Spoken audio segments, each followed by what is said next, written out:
바른 길로 가는 신앙의 시간에 여러분을 초대합니다.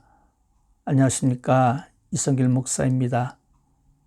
오늘 이 시간 저는 인간의 타락에 대하여, 즉 죄의 시작과 죄의 결과에 대해서 함께 이야기를 나눠보려고 합니다. 죄란 과연 무엇일까요? 도덕적으로 죄를 지은 것이 죄입니까? 양심적으로 꺼리낌 있는 것이 죄입니까? 성경은 우리에게 말씀해 주고 있습니다. 죄란 관역을 벗어나는 것이다. 이 말씀을 근거로 기독교인들은 교회만 나가면 하는 고백이 있습니다. 나는 죄인입니다. 여러분 어떠십니까? 당신은 죄인입니다 라고 말하면 기분 좋을 사람은 아무도 없습니다. 그럼에도 불구하고 우리는 전도할 때마다 또 함께 교회에 모여서 나는 죄인입니다 라고 고백할 때가 참 많이 있습니다. 죄를 알기 위해서 우리는 먼저 그 죄가 어디서부터 시작되었는가를 살펴보아야 합니다. 성경은 그 죄의 시작을 아이러니하게도 에덴 동산에서 시작해 주고 있습니다. 하나님께서 만드신 그 아름다운 동산에서 불행하게도 죄는 시작되었습니다. 하나님께서 에덴을 만드시고 그 속에 아담과 하와가 생활하고 있었을 그때에 아담과 하와가 했던 행동들은 바로 이것이었습니다. 각종 피조물들을 만나면서 그것에 합당한 이름을 만들어주고, 또한 그것을 다스리는 그 역할을 하고 있었고, 또한 하나님과 동행하면서 하나님과 교제하는 그 시간을 에덴 동산에서 가지고 있었습니다. 즉 에덴 동산에서는 하나님과 동행하면서 하나님께서 주신 그 청지기의 역할을 꾸준히 잘 감당하고 있었다는 것입니다. 그렇기 때문에 에덴 동산에서는 행복했었고, 에덴 동산은 안전했었고, 그래서 어쩌면 우리가 꿈꾸는 그러한 세상이 바로 에덴 동산이지 않을까 이렇게 생각을 해 봅니다. 그런데 인간의 타락의 시작점이 바로 그곳에서 시작되었습니다. 사탄의 유혹이 아담과 하와에게 들이닥치게 되었습니다. 하나님께서 금하신 나무의 열매를 먹으라라고 이야기하면서 그는 그렇게 얘기합니다. 너희가 이것을 먹게 되어지면 너희가 죽지 않을 것이다. 너희가 이것을 먹게 되어지면 너희의 눈이 밝게 될 것이다. 너희가 이것을 먹게 되어지면 선악을 알게 될 것이다. 사탄이 아담과 하와에게 던졌던 이 유혹의 근본에는 바로 이러한 뜻이 내포되어져 있습니다. 너희가 피조물로서 창조되었지만 피조물의 한계를 뛰어넘을 수 있다는 것입니다. 여러분 보십시다. 죽지 않는 것, 선악을 알게 되는 것, 여러분 이 기준은 하나님이 기준이 되어야 합니다. 그런데 이 사탄은 이것을 사람들에게 제시해 주고 있습니다. 선과 악의 기준을 이제 하나님이 아니라 너희도 할 수 있다는 것입니다. 너가 가지고 있는, 즉 사람이 가지고 있는 이성적인 기준이 바로 선과 악을 분별할 수 있는 기준이 된다는 것입니다. 선과 악의 어떤 경계선도 사람이 정할 수 있다는 것입니다. 이것으로 세상을 살아갈 수 있다라고 다가오고 있습니다. 여러분 이렇게 유혹했던 사탄의 유혹 앞에 아담과 하와는 하나님께서 말씀하신 것에 대한 명령을 거부하게 되어집니다. 즉 하나님의 말씀에 불순종함으로 말미암아 죄가 시작되었습니다. 죄는 도덕적으로 깨끗한 것이, 양심적으로 거리끼는 것이, 죄의 유무를 판단하는 것이 아니라 죄는 하나님의 말씀에 순종하느냐, 하나님의 말씀에 순종하지 않느냐라는 것에 기준이 있습니다. 즉 하나님이라고 하는 이 관역을 벗어나는 것이 바로 죄라는 것입니다. 하나님의 의지와 상관없는 것이 죄라는 것입니다. 죄라는 것은 도덕적인 행위나 어떤 양심적인 악한 것들이 전부가 아닙니다. 성경은 이 사실 위에 더 넓은 것을 포함해 주고 있습니다. 즉 죄라는 것은 하나님과 배치되는 것이 바로 죄입니다. 하나님의 완전하시고 하나님의 거룩하심과 배치되는 것이 바로 죄입니다. 하나님의 선하신 뜻과 배치되는 것이 바로 죄입니다. 즉 이 말은 하나님 본질과 반대되는 것이 다 죄라는 사실입니다. 여러분, 우리는 이 사실 앞에 하나님 앞에서 고백합니다. 하나님, 나는 죄인입니다. 왜냐하면 나의 습성이 하나님의 본질과 반대되기 때문에 그렇습니다. 인간의 삶의 습성이 하나님의 선하신 의지와 반대되기 때문에 그렇습니다.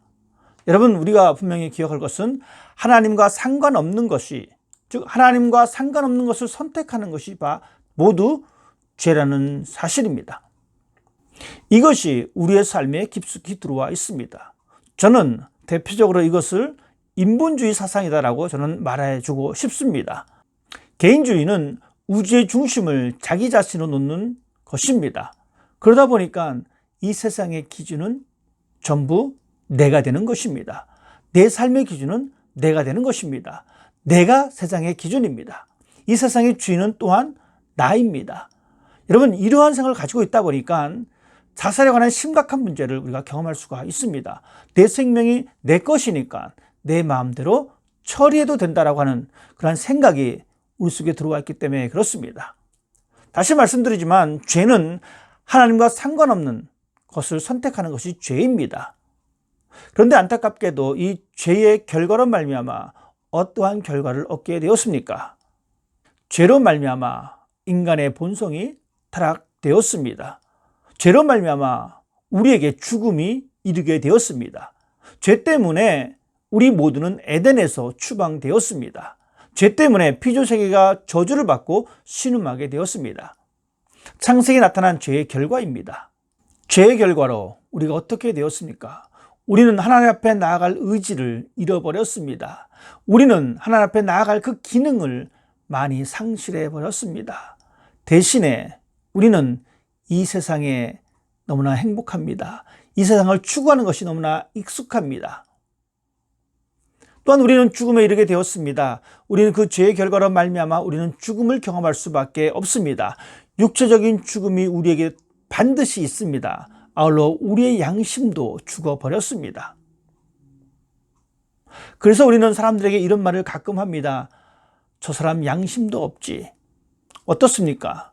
죄의 결과입니다. 우리의 양심도 죽어버렸습니다. 우리 영적인 것도 죽음을 경험할 수밖에 없습니다. 또한 아담과 하와가 에덴에서 추방되었듯이, 그래서 그들은 행복한 삶을 살 수 없었듯이 우리의 삶도 마찬가지입니다. 우리의 삶도 참된 행복과 참된 안식을 누릴 수가 없습니다. 모든 것이 부족하고 모든 것에 대한 갈망함이 우리 가운데 있습니다. 그것은 바로 우리가 가지고 있는 죄의 결과 때문에 그렇게 된 것입니다. 피조세계가 저주받고 신음을 하고 있습니다. 여러분, 우리가 살아가는 이 자연현상을 여러분 보십시다. 피조물들이 신음 속에 있습니다. 자연이 제 역할을 감당하지 못하고 있습니다. 이것은 모두 인간의 교만과 욕심이라고 하는 이 죄 때문에 벌어진 결과임을 우리는 알 수가 있습니다. 죄의 결과로 말미암아 우리가 겪을 수 있는 미래는 암울한 소식입니다. 그러나 하나님께서는 우리에게 그 죄를 극복할 수 있는 길을 열어주셨습니다. 그 죄를 해결할 수 있는 길을 열어주셨습니다. 그것은 바로 예수 그리스도이십니다. 우리가 죄로 인하여 허덕일 그때에 우리 주님은 오셔서 우리의 죄를 용서해 주십니다. 십자가의 사건으로 말미암아 우리의 죄를 용서해 주십니다. 그래서 우리로 하여금 다시 한번 에덴 동산에서 누렸던, 아담과 하와가 누렸던 그 행복과 그 안식과 그 하나님과 동행을 우리에게 다시 한번 기회를 주셨습니다. 그리스도 예수 안에서 우리가 죄 용서함을 받음으로 말미암아 우리는 이제 죽음에 이르게 되는 것이 아니라 우리는 영원한 하나님 나라의 생명에 들어갈 수가 있게 되었습니다. 예수 그리스도로 말미암아 우리의 본성이, 우리에게 있는 하나님의 형상이 다시 한번 회복되어지고 그 기능이 상승할 수 있는 그 기회를 하나님께서는 우리에게 주셨습니다. 우리는 이러한 존재입니다. 비록 죄 가운데 있지만 비록 우리의 삶의 모습이 죄 주변에 있지만, 죄 때문에 여전히 신음하지만 하나님의 은혜로 말미암아 죄 용서함을 받게 되어지고 다시 한번 하나님의 은혜의 자리에 거할 수 있게 되었다는 것. 그렇기 때문에 우리들은 이제 죄된 세상을 바라보는 것이 아니라 하나님께서 에덴을 만드시기 이전에 창조하신 그 아름다운 세상을 바라보는 사람이 되어야 합니다. 그리고 그 세상을 위하여 우리는 그 청지기의 사명을 감당하는 사람이 되어야 합니다. 에덴 동산에서 아담과 하와가 하나님의 일을 잘 감당했던 청지기적 사명을 이제 우리는 이 땅 가운데서 펼쳐나가는 사람이 되어야 합니다. 그러면서 늘 하나님과 교제하는 그 삶을 살아가는 사람이 되어야 합니다. 이것이 바로 예배하는 사람의 모습입니다. 이것이 날마다 그 삶을 통하여 하나님의 선하심을 따라가고자 하는 사람의 모습입니다.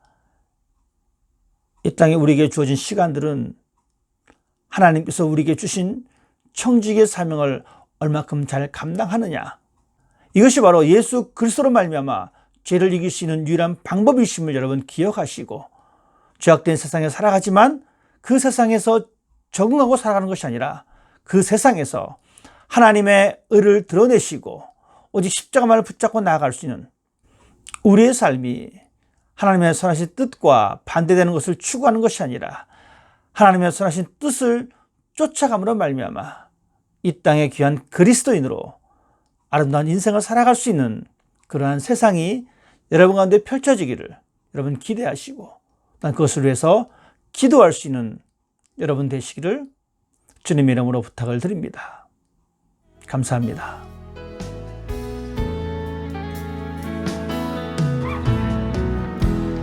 따스한 성령님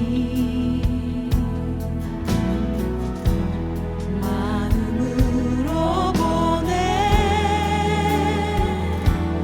내 몸을 감싸며 주어지는 평안함